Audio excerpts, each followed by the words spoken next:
வாங்க இன்றைக்கி வெண்டைக்காய் சாம்பார் வச்சுட்டு நான் இந்த கத்திரிக்காய் இருக்குல்ல இருக்கிறதுலே பெரிய சைஸ் இந்த கத்திரிக்காய் தான். இதை ஃபஸ்ட்டே கழுவிக்கிறேன். நான் ஏன்னா கட் பண்ணிவிட்டு கழுவக்கூடாது.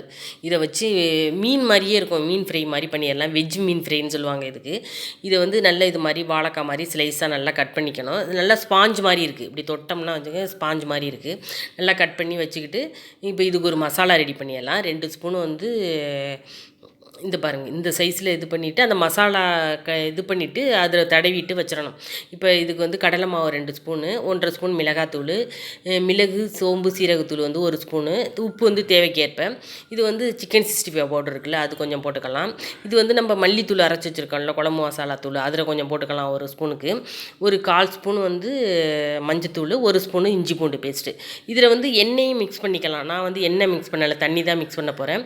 லெமன் ஒரு லெமனு புளிஞ்சு ஊற்றிக்கலாம், ஃபுல்லாகவே ஒரு லெமனு. இப்போ இந்த லெமன் புளியவே முடியலை, அப்படி கல்லாக இருக்குது, சாரே வரல. அதனால் அந்த லெமன் புளியோம்ல, அதில் போட்டு புளிஞ்சுக்குவோம். எவ்வளோ கல்லாக இருக்குது பாருங்கள், இப்படி புளிஞ்சால் சாறு வரணுமா இல்லையா? இதில் புளிஞ்சிக்கலாம். ஒரு லெமனோட ஜூஸ் ஃபுல்லாக ஊற்றிக்கலாம். ஊற்றிக்கிட்டு இப்போ இந்த நேரத்தில் ஆயில் போட்டு கூட பிசைஞ்சிக்கலாம்.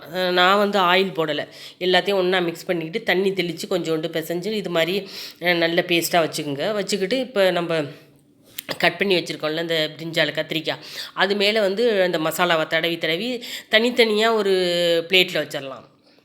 பாருங்கள், இது 1/2 hour நல்லா ஊறட்டும். இது மாதிரி எல்லா கத்திரிக்காயிலையும் தடவி இந்த மசாலாவை தடவி தனியாக வச்சிடலாம். அது பாட்டுக்கும் ஊறிக்கிட்டு இருக்கட்டும். அதுக்குள்ளே நம்ம வேறு வேலை பார்க்கலாம். இப்போ பாருங்கள், எல்லாமே தடவி வச்சுட்டேன். இப்போ நம்ம இது இது வெண்டைக்காய் சாம்பார், தயிர் சாதம், ரசம், இதுக்கெல்லாம் ரொம்ப சூப்பராக இருக்குது. நான் இப்போ ஒரு கடாயில் எண்ணெய் ஊற்றிக்கிட்டு இது 1/2 hour ஊறிடுச்சு. இப்போ ஊறினதை எடுத்து இந்த கத்திரிக்காய் எடுத்து இதில் போட்டுடலாம். இது 3 தான் போட முடியுது, 3 பீஸ் தான் போட முடியுது. இதை போட்டுட்டு நல்லா வேகட்டும். வெந்தோடனே கொஞ்சம் திருப்பி போட்டோம்னா அப்படியே மீன் வறுவல் மாதிரியே இருக்கும். பார்த்தாலும் டேஸ்ட்டும் அப்படி தான் இருக்குது. இப்போ பாருங்கள், வெண்டைக்காய் சாம்பார் வச்சுட்டு நான் வெண்டைக்காய் சாம்பாருக்கு தான் இந்த தொட்டுக்கிற பண்ணியிருக்கேன். இந்த பாருங்கள், எடுத்துட்டேன். இதுதான் இப்போ சாப்பாட்டுக்கும் லஞ்சுக்கும் அதான். லஞ்சுக்கு கொடுத்துட்டோம்னா நல்லா காலியாக பண்ணிடுங்க.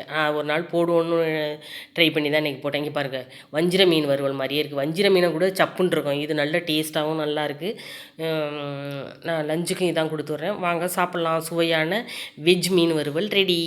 பிரிஞ்சாலை வச்சு இது மாதிரி மீன் மாதிரியும் வறுக்கலாம். வாங்க சாப்பிட்லாம். சுவையான